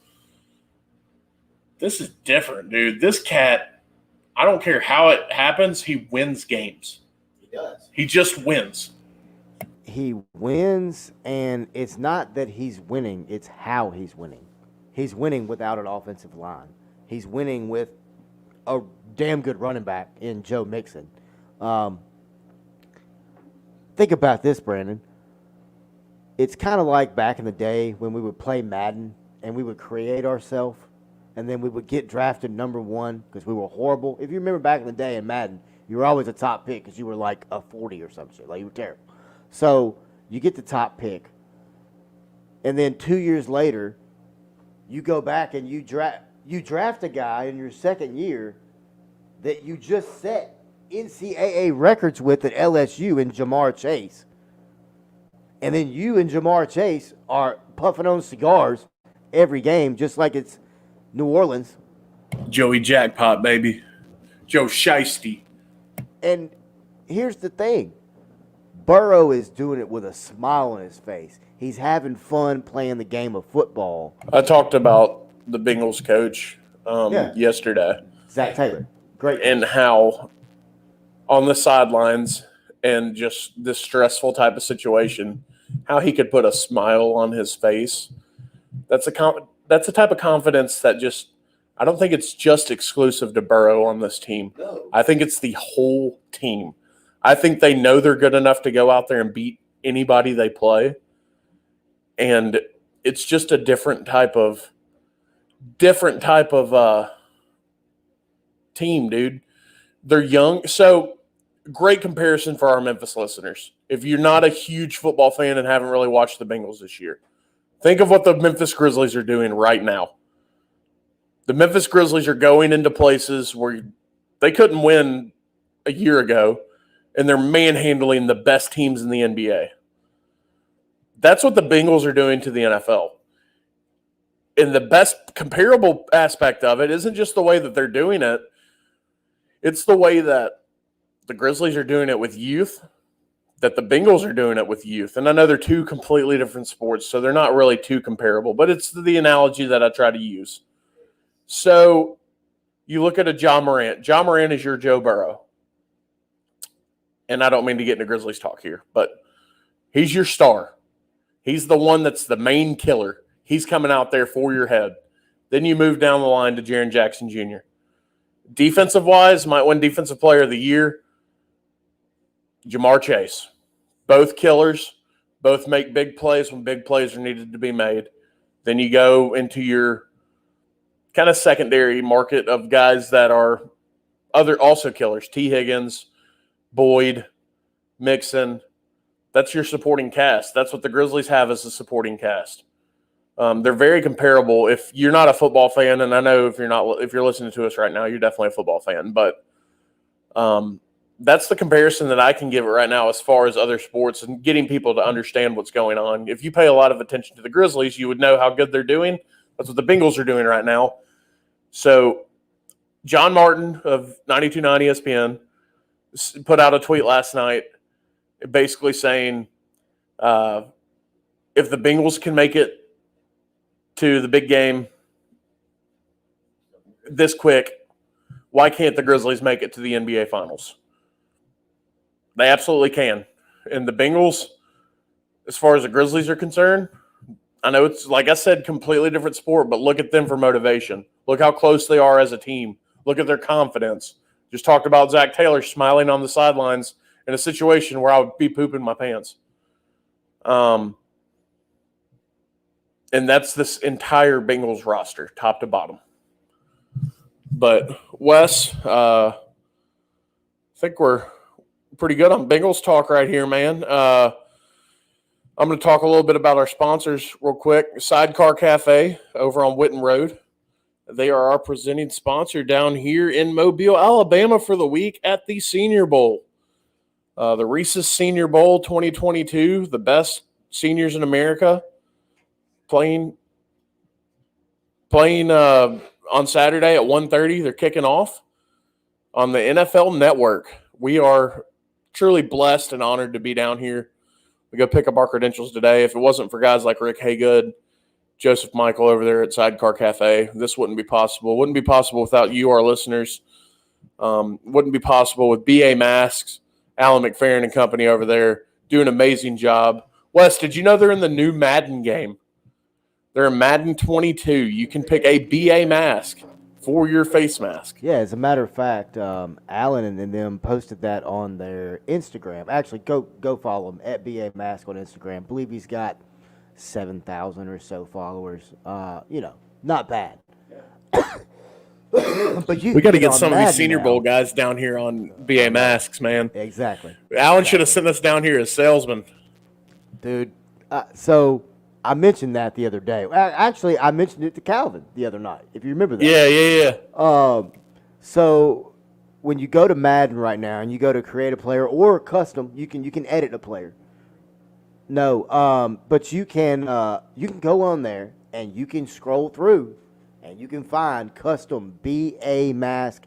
You remember the one that Robert Condice wore years ago that looked like the really weird, like It looked like bang. thing. That's Yeah. what it was.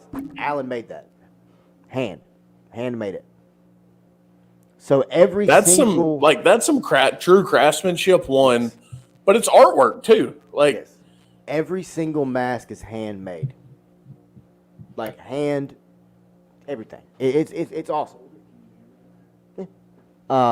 It's man, Alan McFerrin he's a great friend of mine. I talked about him in my article a couple weeks back. I'll be putting out this week's article probably tonight. I'll get it put out.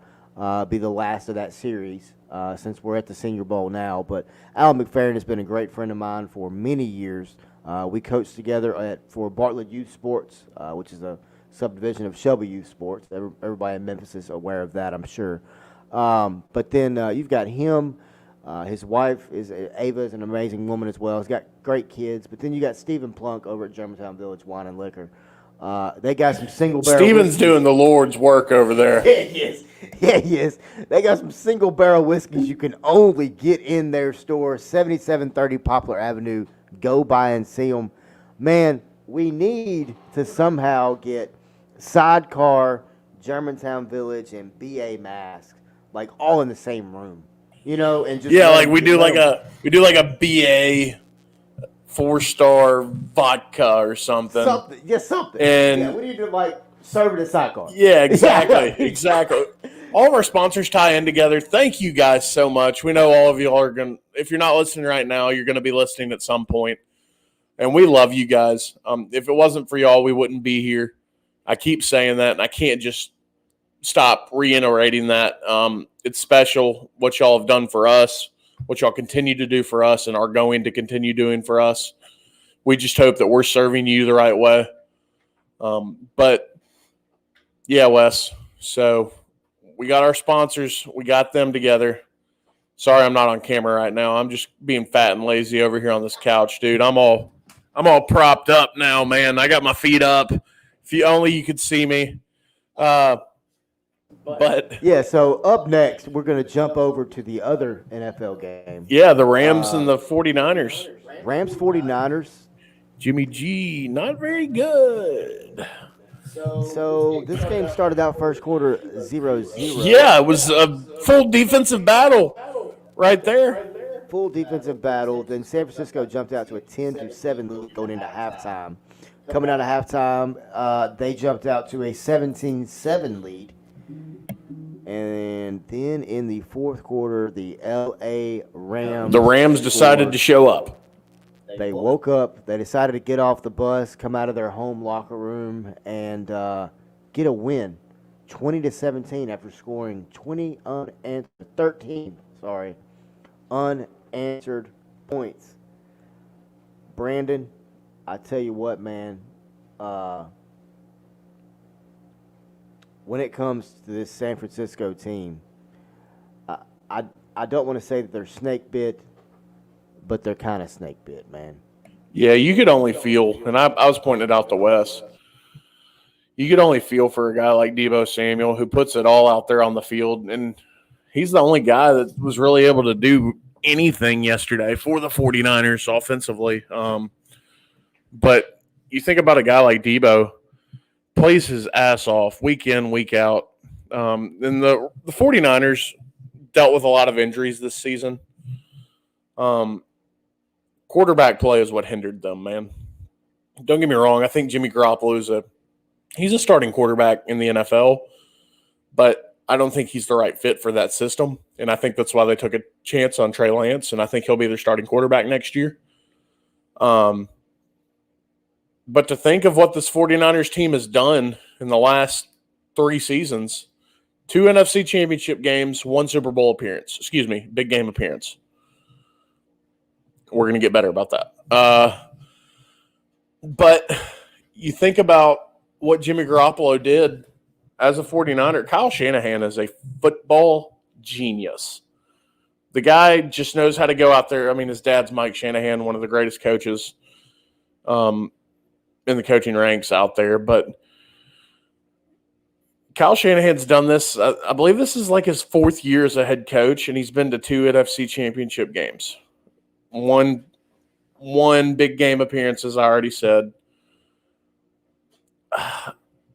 49ers are still going to be around for a while. So they shouldn't hang their heads. Their fans shouldn't be upset. I know you went through some years of like just triumph and just when Harbaugh was there, you won some games, you lost some games, and now he's at Michigan starting to win games again. But rumor has it he could be back in the NFL. Yeah, there is a rumor going around that Jim Harbaugh could be the head coach of a certain NFL team very shortly.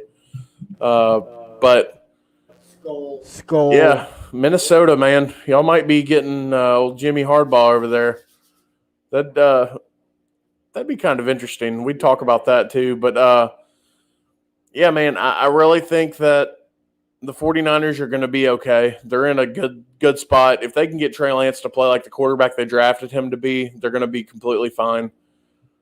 But, Wes, when it comes to the Rams, I don't know if there's a guy in the NFL that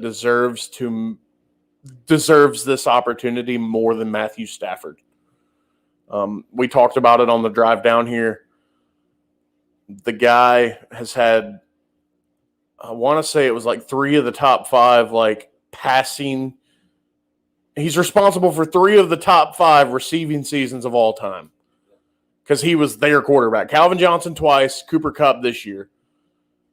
And if you look at it, yeah. Sorry, there's only one thing that's eluding him, and that is the Lombardi that is the Lombardi Trophy. If he wins the Lombardi Trophy, he is right now a Hall of Famer. Yeah. Played with Calvin Johnson, like I said, 2 of the greatest seasons in NFL history. Played with Cooper Kupp, the 2nd greatest season in NFL history. Cooper Kupp's not just doing this exclusively in the regular season either. He had a pretty good game yesterday. I believe he had 2 touchdowns and how many yards? Did you have the box score pulled up? I had it pulled up. That's fine. Yeah, it was ridiculous. But nobody in the NFL deserves this more than a guy like Matthew Stafford. Wes, if excuse me, if Joe Burrow wins the Lombardi Trophy, UCF fans are gonna take responsibility. Like they're gonna run with this and be like, "Oh, hey, we made Joe Burrow this good." But if Matthew Stafford wins a Super Bowl, he's going to have the Lions fan base behind him, the Rams fan base behind him, and the state of Georgia will not know what to do with their lives after the years and years of just disappointing in Georgia. They have a World Series and a national championship in college football to back it up. Matthew Stafford, former Georgia Bulldog. The University of Georgia is they're going to run with it. They're just going to be like, this is our 3rd championship in 4 months. I mean, that's crazy. Yeah, I mean, when you really sit back and think about it, man, the entire state of Louisiana is going for the Cincinnati Bengals, like you just said. And then I'm gonna preference this. If Joe Burrow wins, I'm going to be extremely happy because it shows the growth of the league. If Matthew Stafford wins, I couldn't be happier for a guy like him. Odell Beckham Jr. with the way things went on in Cleveland with him. McVay. I like Sean McVay. I like Sean McVay. I'm partial to this. You're partial to this. Even though he hasn't been playing because he's been injured, Darrell Henderson, former Memphis Tiger, I believe anybody who played for the team that I support, if you can go win a Lombardi Trophy, that's awesome. Yeah, no doubt. That's a once-in-a-lifetime opportunity. Aaron Donald, who hasn't won a championship yet. Yes. And then you have Von Miller. You have a Super Bowl MVP on your team. Yeah. On the defensive side of the ball. Which is the most important side, honestly, I think. I mean, yes, offense is important. As somebody who's grown up watching Von Miller his whole career, like cheering for him exclusively because I liked his team, no longer, unless they get Aaron Rodgers. But cheering for a guy like Von Miller, he shows up in the big game, bro. He showed up against the Panthers, and he said, "Cam Newton, cool, you won MVP. This is my MVP. This is my baby. Yeah. I got a Lombardi Trophy and a Super Bowl MVP to prove it." He's going to show up. Lots of guys to come talk about with when it comes to on the Rams. Sorry, I just completely lost how to speak English for a second. Man, when you look at this game last night, Brandon, Jimmy G was 16 of 30 for 232, 2 touchdowns, 1 pick. Deebo Samuel, 7 carries, only 26 yards, only 4 catches for 72 yards. Deebo Samuel and I can't ever pronounce the other guy's name. Ayuk, is that it? Ayuk? Brandon Ayuk. Okay, Ayuk and Deebo Samuel both only had 4 catches. That was the most catches for the night for the whole team. Was 4. Very, very surprised by that. And then when you look at it on the other side, Matthew Stafford, 31 of 45 for 337. 2 touchdowns, 1 pick. Cooper Kupp had 11 receptions for 142 yards. Odell Beckham, 9 catches for 113 yards. Blanton, 5 catches. Higbee, a nasty little weapon for them. For anybody. Oh no, I unplugged my mic. Sorry, I'll give you 1 second. But when you look at Higbee, 2 catches for 18 yards. But when it all comes down to it, man, what ended up winning this game for the Los Angeles Rams, and that is their defense. Their defense got an interception late in the game to seal it. Can you hear me? No.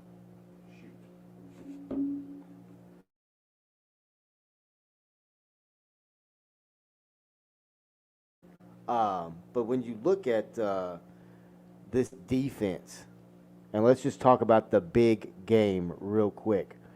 Mic check, 1, 2. When you look at the big game coming up in 2 weeks, it's gonna be a defensive battle. Try to unplug it, plug it back in. I did. Okay. But hold on. Check. Yeah, you're good. You're good. Brandon, look when you look at this game, man. Defense won the game last night for the Rams. It absolutely did. It absolutely did. They scored 13 points in the fourth quarter, which was huge. But the defense won the game, and now you get an old school cat and a new school cat, and both of these cats kind of remind me of each other. I feel like Burrow and Stafford had that killer in him when he coming out of college. He's still got it in him.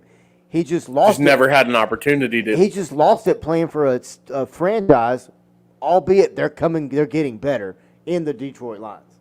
The Lions are going to be a scary team within the next few years.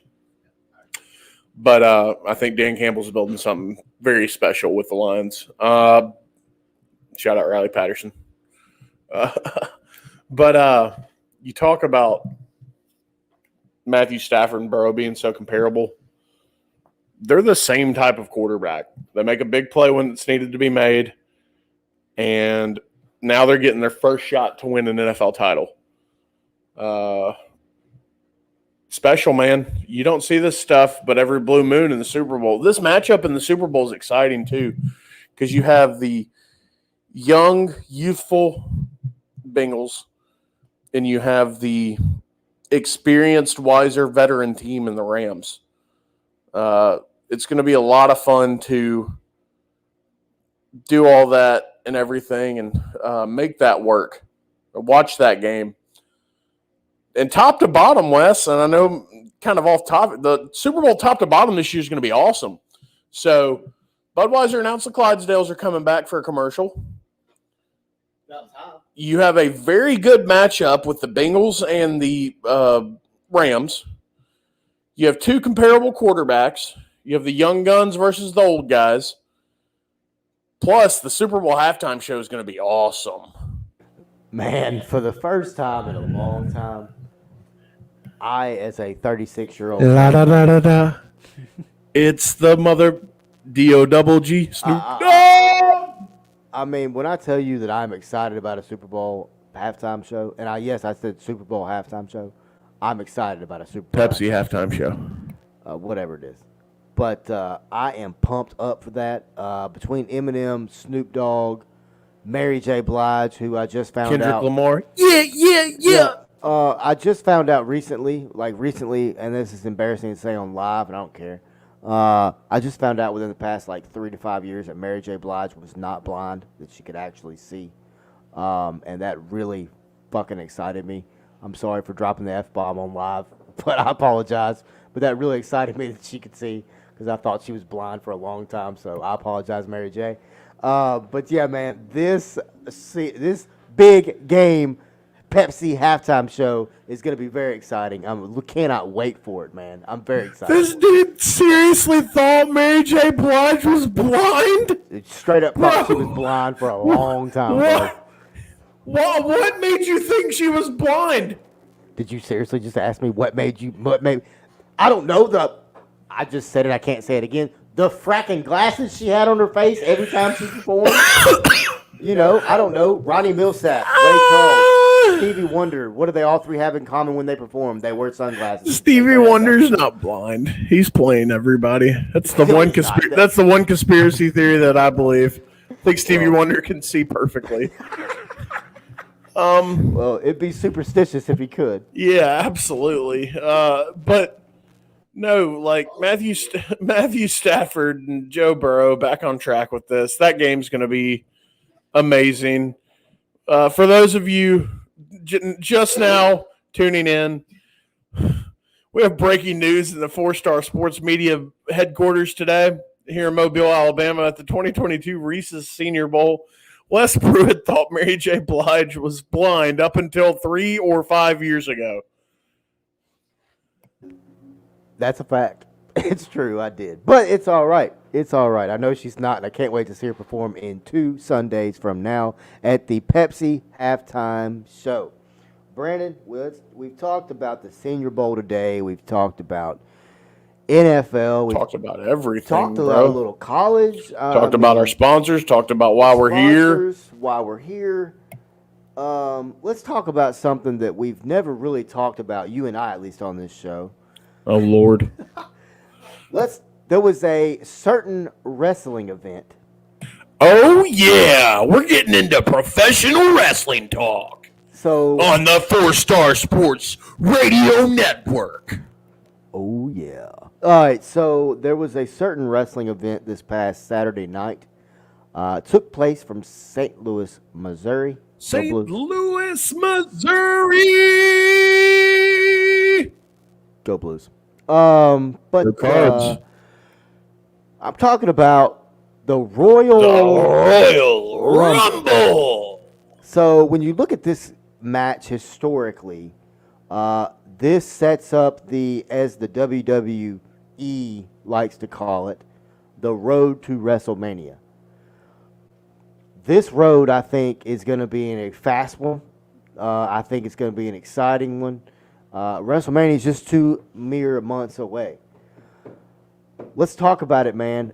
We had some title matches go down. Let me take this NFL Talk banner off here because we're not talking NFL at the moment. Thank you to everybody watching right now. Facebook.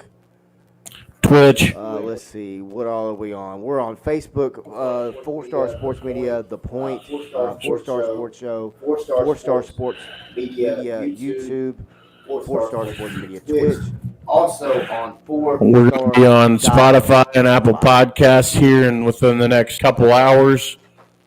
We'll be all over here in just a little bit. Guys, listeners.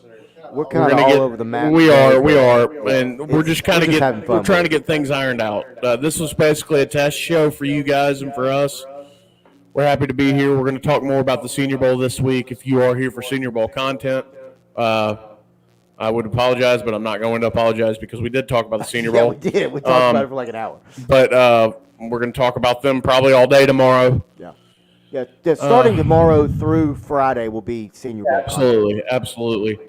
And because tomorrow we get to look forward to the first practice. Today we're just picking up our credentials and going to get fat. So we might even go to the beach if we're lucky. Maybe. You know, we're just gonna kind of take it all in today. Yeah, today's a recovery day from travel day. I was just trying to think of what I was trying to say, but yeah, Wes, we're talking about the Royal Rumble now. We only got 10 minutes left on the show, but my favorite match on the card was Dewdrop versus Becky Lynch. I thought that was a great match. I told you this on the way down. We talked about basically everything on the way here. Excuse me. Becky Lynch might be the best technical wrestler in all of WWE right now.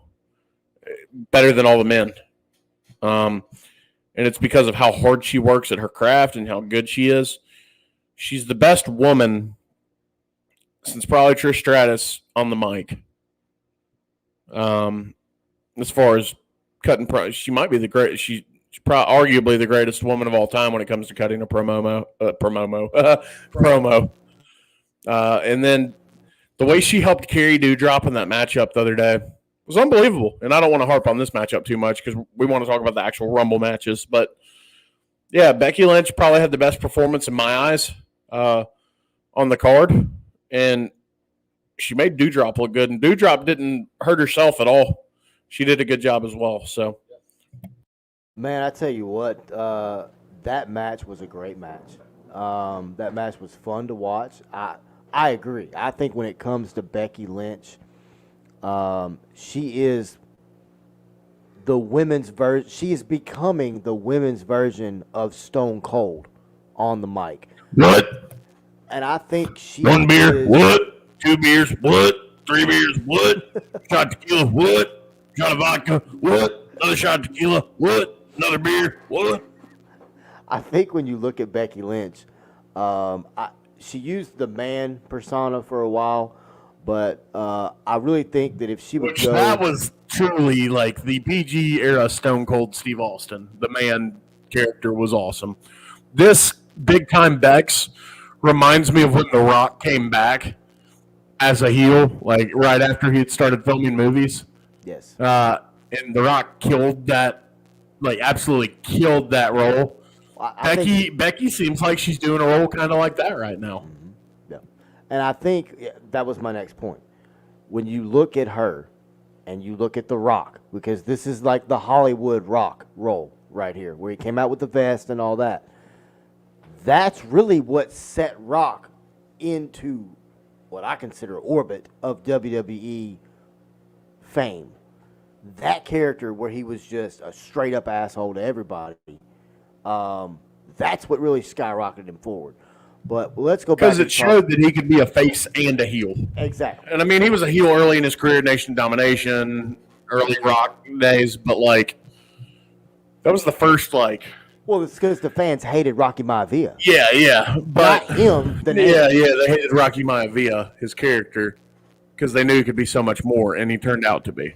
That was just homage to his family, which I get. Yeah, my, like, pipe dream for this media brand is to get Dwayne The Rock Johnson on for an interview. I think that would be just incredible. Yeah, it would. But no, so The Rock, you know, I said he started as a heel, basically. He started as Rocky Maivia, which he was babyface. Then he comes in, heel Rock, Nation of Domination. We are the Nation of Domination. Then you got. Shout out Jamie Dundee and Wolfie D for creating the song. Yeah. We Are the Nation of Domination. Wolfie D actually wrote that. Really? That's cool. But then he comes into his Rock persona that put him into a different stratosphere because of the popularity. And the reason he was able to get back over as a heel, his third run, I guess you could say, in the WWE, he turned it into something special, and Becky Lynch is doing that right in front of our eyes. We only have a few minutes left. Let's talk about the Royal Rumble matches real quick. The Women's Rumble, I thought it was a great match.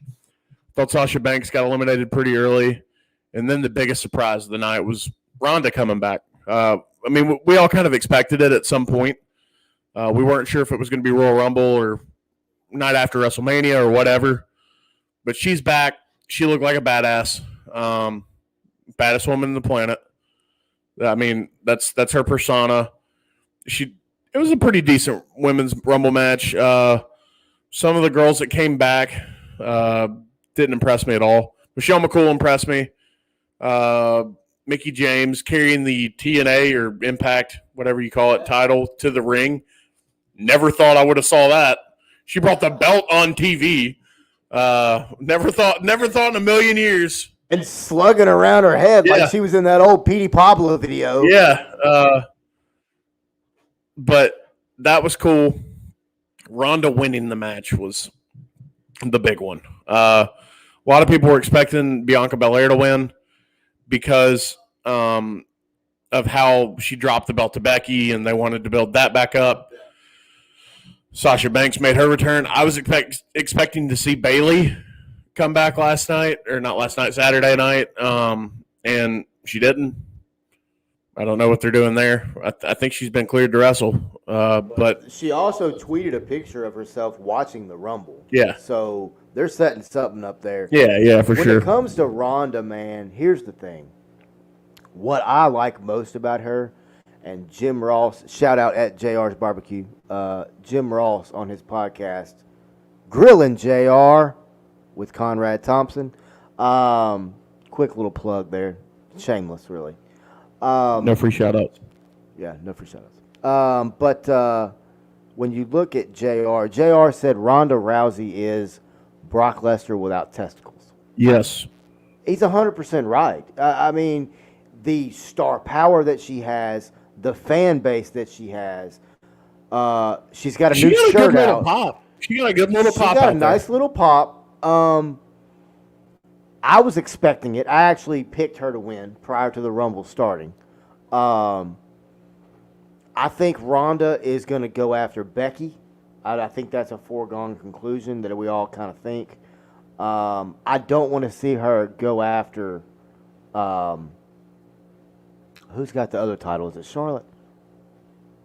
Charlotte does have the SmackDown Women's Championship. I hope she doesn't go after Charlotte. Because I'll be honest with you. I mean, I could see her doing it just because she hasn't gone one-on-one in a while with Charlotte.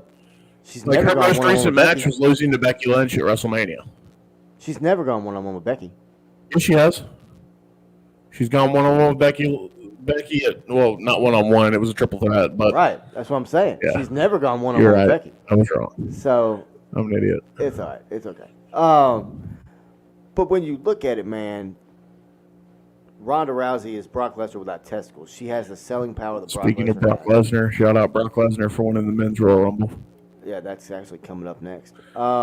We have 2 minutes. Well, I mean, we have as much time until I hit stop, really. Also true. We can go as long as we want. We're not on the actual radio. We're not on the timer. We can go as long as we want. We just said it was from 8 to 10. But yeah, when you look at Ronda Rousey, very excited to see her win the Women's Royal Rumble. Very excited to see what WWE does, because I question a lot of their booking, honestly, just to be brutally honest about it. But then you have Brock Lesnar, who lost a match earlier in the night which was a damn good match between him and Bobby Lashley. Great match. I wasn't expecting. Well, here's the thing. Two heavyweight guys like that, I'm not expecting a whole lot, and we got a whole lot. I wasn't expecting. We got Brock Lesnar suplexes. We got Bobby Lashley suplexes. Yeah. And we got a Roman Reigns spear, of course, at the end of the match. I wasn't expecting the Paul Heyman deal. Oh, I absolutely was. See, I thought it was so predictable at this point. See, I was expecting that maybe a little further down the line. My tribal chief hands him the belt and lets him bust Brock in the head. Paul, you've been with Brock for 20-something years. My tribal chief. Well, he's been with the Roman Reigns family for longer than that, honestly. I mean, yes, he goes all the way back to He's been exclusive to Brock for his whole WWE career, except for one little run where they let Brock go on his own.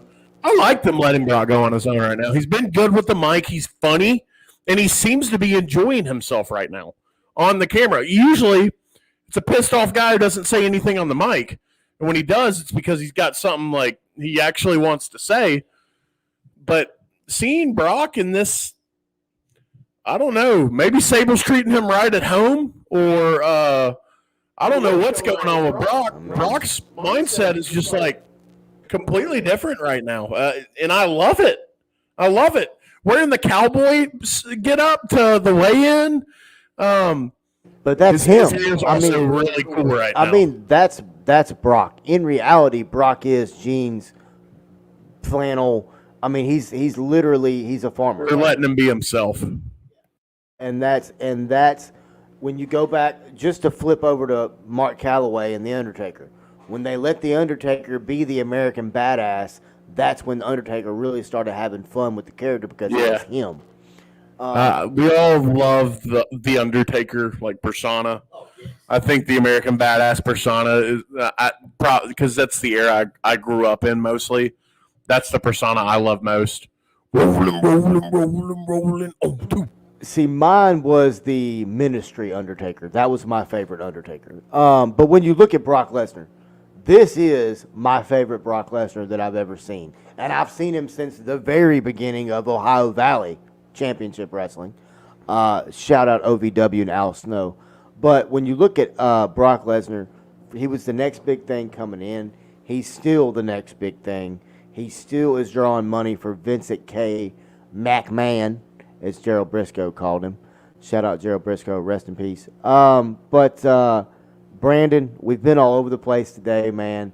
It's been a fun 2 hours and 1.5 minutes now. We're going to get into some MLB lockout at some point this week. We are. We're going to get into a little bit of everything. Wednesday, the Tigers play, so I'm sure we'll talk Tiger basketball, football, and anything else that happens. What I'm thinking about doing is maybe not necessarily tonight because we've got an event we got to go to tonight. And then we also have an event tomorrow night. Tomorrow night is the summit, by the way. It is Wednesday night. We might have a watch along during the Tiger basketball game. Yeah, that'd be fun.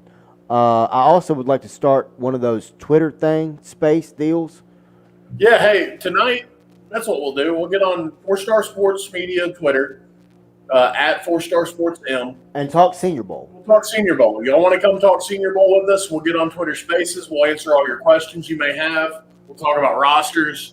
We'll do that for an hour tonight when we get done with our event. 8:30, 9 o'clock maybe? Something like that. Probably earlier than that. If you're laying in bed and just want to come hang out with me and Wes, listen to us, we'll be on there. You get a little bit extra out of us today. Yeah. I've enjoyed this, man. I have too. This morning I woke up at 7 a.m. and I was like, I don't know if I want to do this today. But I'm glad we did. It's been a true, genuine conversation. And the only thing different is we have microphones and cameras recording what we're saying, Yeah. Man, it's, when you look at this week, Brandon and I were talking coming down here yesterday. I think this was a good way for us to get the week going. Kind of a laid back, not as uniformed, structured show, just to kind of have some fun, still talk about everything. We've talked Senior Bowl today, we've talked NFL, we've talked Big Ben, we've talked WWE Royal Rumble. Talked to Adam Schefter for about an hour. Adam Schefter for about 45 minutes, which I feel like that story's worth 45 minutes. And a lot of times when we do shows during the week, we're limited to time because of other activities that we as personal. We got nothing but time this week, baby. This week we got nothing but time. We may actually get on here this afternoon and jump back on just for an hour or so, just to kind of talk. But what I would like to do during the week is, if we have time at night, I say at night, 5, 6, 7 o'clock, something like that. Jump on here for about an hour or so, hour and a half. Do a recap. Any questions that you guys may have about the day, you guys can send them to us on Twitter. You can follow me personally at 4-Star Sports West. Brandon is at Big Bad Bumgardner, or you can follow us at 4-Star Sports Media. It's at the number 4, capital STAR, the capital M on Twitter. We've also started a Facebook page, 4-Star Memphis. Yeah. If you're a Memphis fan of any kind, we're going to cover Calvin and Dunbar down here. I'm going to give you all updates. There is a Facebook group called 4-Star Sports Memphis. Yep. It's 4SSS. 4SSM. Yeah, 4SSM. Yeah. Also, use our hashtag this week. Hashtag, what was it? Hashtag 4-star at. It was 4-star at Senior Bowl.